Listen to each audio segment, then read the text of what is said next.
ನಿಲ್ದಾಣದ ಕಡೆಗೆ ಹೊರಟಿರುವ ರೈಲಿನ Express Varanasi Station, Netaji Bhavan.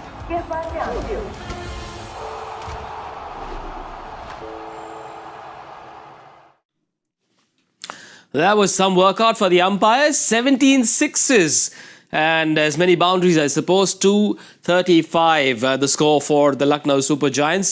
In fact, they scored 138 in the last 10, 75 in the last 5. Sensational 100 from Mitchell Marsh, the first foreign player in this IPL to hit 100. Nicholas Pooran cleared his intent right from the word go. Markram scored a very attractive 36 as well. We will talk about the bowl as well, but 235 on the board. You're watching Voltas presents Cricbuzz live. This was some performance from LSG, wasn't it? Finally, that power pack lineup actually delivered, to their complete potential. Yeah. We've seen them score. Yeah. Marsh has scored, Markram has scored, Pooran has scored. They've not all got it together. Yeah. All three of them have now scored. And on top of that, Rishabh Pant comes and hits 2 sixes in the end. One of them, a typical Rishabh Pant shot with, one hand on the, just one-handed shot over square leg. So all is well with the world, just a little too late in this. Yeah. You could see the impact or the effect of this kind of batting on the mood, on the faces in the dugout. They looked happy, relaxed. When there is clarity of thought, this is what can happen.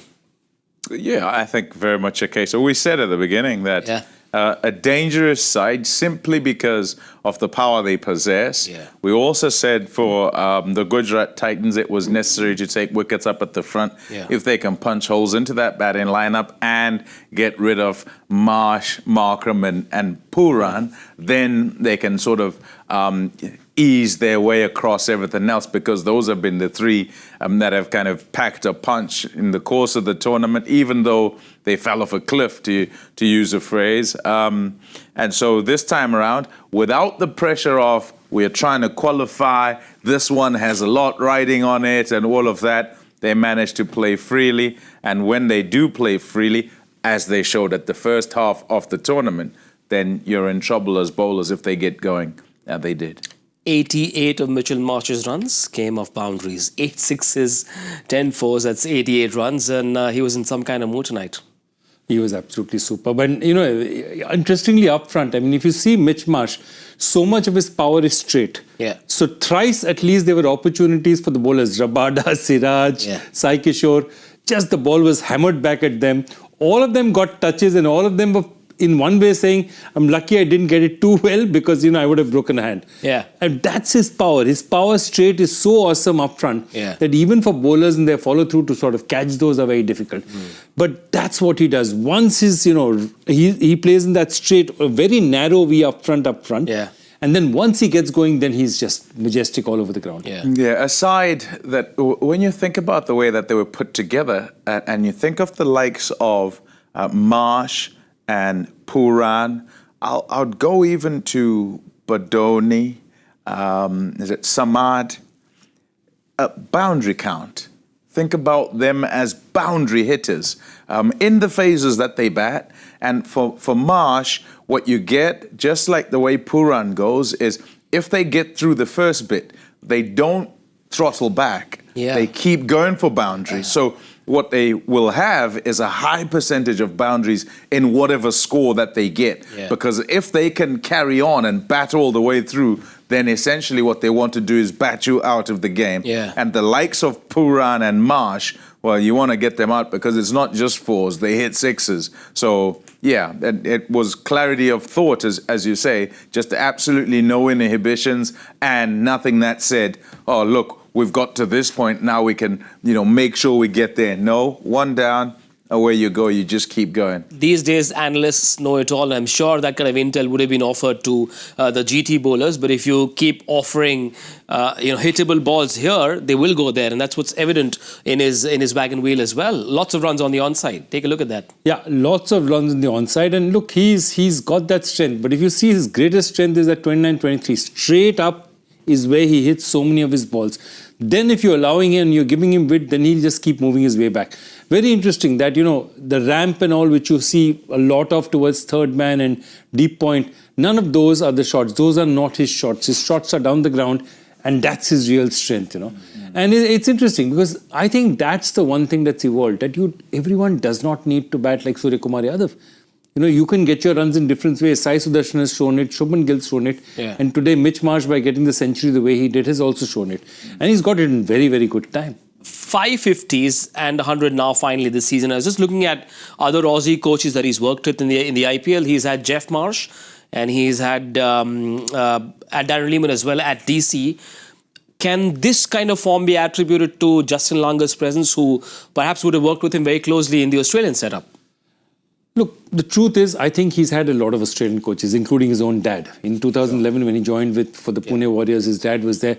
He's had Australian coaches. Ponting at DC, he's done well for Ponting. Yeah. I think the two things when you look at Mitch Marsh, you'll have to understand is the fact that Mitch Marsh, this is his 12th game. This is actually his 13th game this year. Okay, till now, the maximum game that he's played in a season is 9. Okay, he's been hugely injury prone. Number one. Yeah. Number two is that what has happened very often with him is he's been expected to be an all-rounder. Yeah. So even for Delhi, so he's on an average bowling 130, 140 balls a season. And that's also contributing sometimes to his breaking down, because Marsh breaking down is a very common story in the IPL. Missed at least 3 entire seasons because of breaking down. So everyone knows, look, we're talking about a guy who's, played his first IPL in 2010. Yeah. So for the last 16 years, this guy's been a part of the setup. We don't realize he's been playing that early, but he played 3 matches in 2010. Yeah.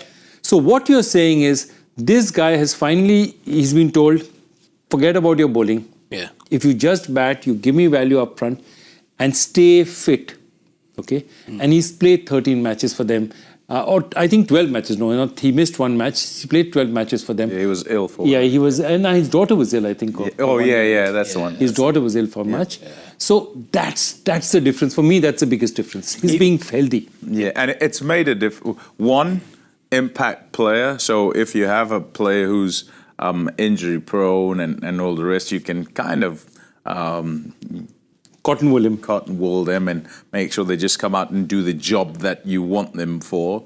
Also, in his kind of reincarnation, as he's worked out, what it is he does best and matured as a cricketer, kind of drifted towards the one which is being a batter rather than being an all-rounder, and therefore not expected to do both parts of the job. Yeah. And that has contributed a great deal to not being injured. Yeah. But instead also of being a number 5, number 6, come and hit boundaries at the end, what's happened is they've said, well, how about early on? And at the beginning, it was a case of being at number 3. Yeah. They tried that and then went, well, if you're going to be number 3 and you're going to be out, out there, 2 balls, 3 balls, 1 over into it, why don't you open? And he's just taken to all of that like a duck to water, has not changed the way he'd like to play, which is to absolutely crash it down the ground if it's full.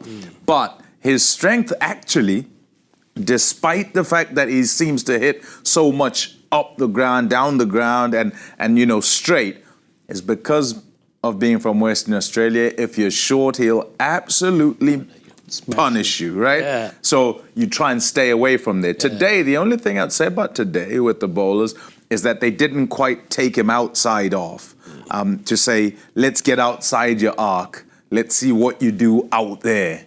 And perhaps you try to drag it. Maybe you don't quite get at it. They sort of came straight at him and he didn't have to move too much to try and whack him. Full balls or short balls, he just gobbles them up like marshmallows. He was engaged in a 121-run partnership with Nicholas Pooran. First ball 6 for Pooran, and you straight away knew he was in the mood. Take a look at that. 56 of 27, and 46 of those came in boundaries. First 50 in 7 innings this season. The height of confidence, right, Yeah. is in the course of an innings is you set a score, you hit the ball to long off, and you say, no. I was exactly going to say that.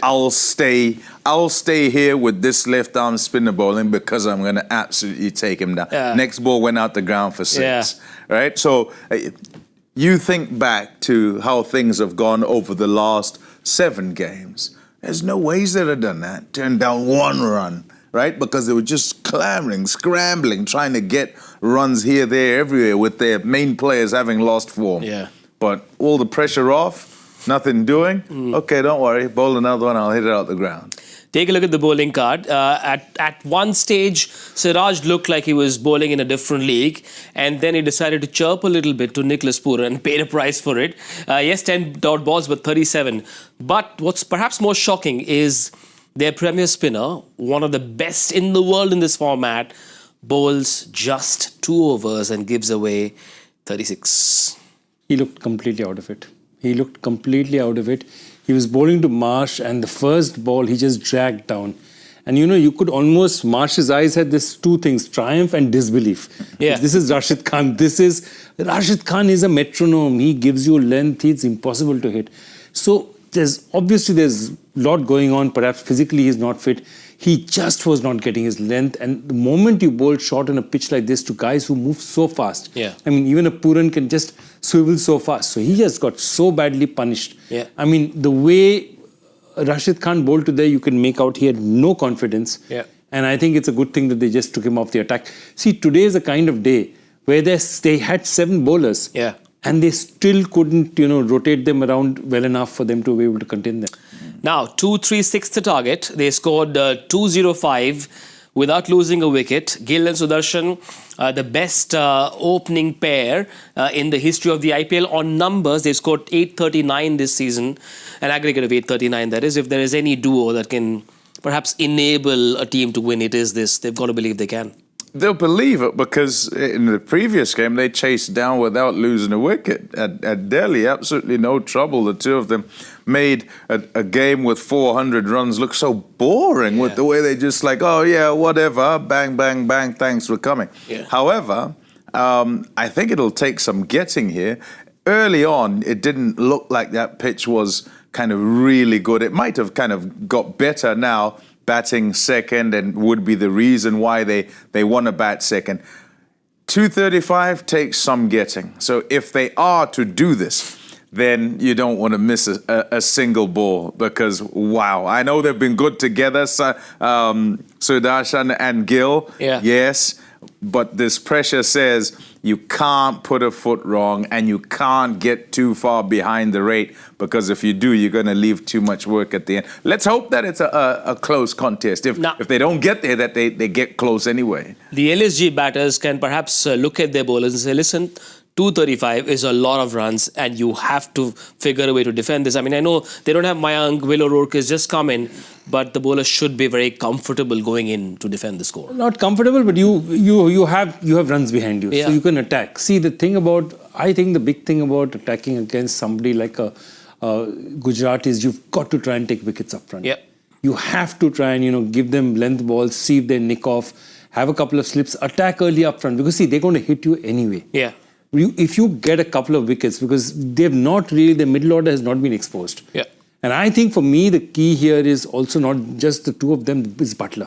Because he's there for a couple of matches and they would have told Butler, look, help us get to that top 2. Yeah. Because the top 2 is where it's relatively safe. So clearly Sai Sudarshan will come in. Butler at 3. Would you top load it? Sherfin Rutherford at 4 for GT? I know that's happened somewhere along the line, but I think that might just be a case of... I think it's a case of what do we have to do later without Jos Buttler. Yeah. At present, today, I don't think they're going to try and do that unless situation kind of calls for it, which is a case of time. So if the game goes along, the openers go in and Butler goes in, and then the game is at a point where it is time for Rutherford to come in, then he might end up 4. But otherwise, I don't think that they'll mess with that. They'll give him what is probably 6 or 7 overs max for him to come in. Otherwise, it'll be their normal order. Butler's a good chaser. I know I say that after saying there's this opening partnership that went all the way through and chased a game. But in chases, he's got a fantastic record. He's really good in terms of calculation, knowing what he has to do, and generally not leaving a chase to someone behind him. So he did it for Rajasthan Royals for many years. He's done it for England for many years. So, yeah, I reckon it'll be a good one to watch. Either a blowout, which would be a case of GT, if they're going to have a blowout at any stage, they'll say, well, better early than later on. Now, LSG had the option of bringing in Ravi Bishnoi or Manibaran Siddharth, the left-arm orthodox, but they've instead gone with Akash Maharaj Singh, left-arm, hit-the-deck kind of bowler from the under-19 setup, and he is opening the innings. He's been hit for a first ball boundary by Sai Sudarshan. So chase on. Before we let you guys go, predictions, first 6 overs. I've given up. Oh, no, don't do that. Why would you give up? I have given up. Never give up. Okay, Joy. never give up. 72. Okay. Ooh, that's. I'm 60s. 68 is where I was. That's the number I had in my head. I'm going to keep it there. 70. Oh, Sai and Gill. Good to go. You guys and girls come right back to watch Joy and Pommie in action on Voltas presents Cricbuzz Live. Bye-bye.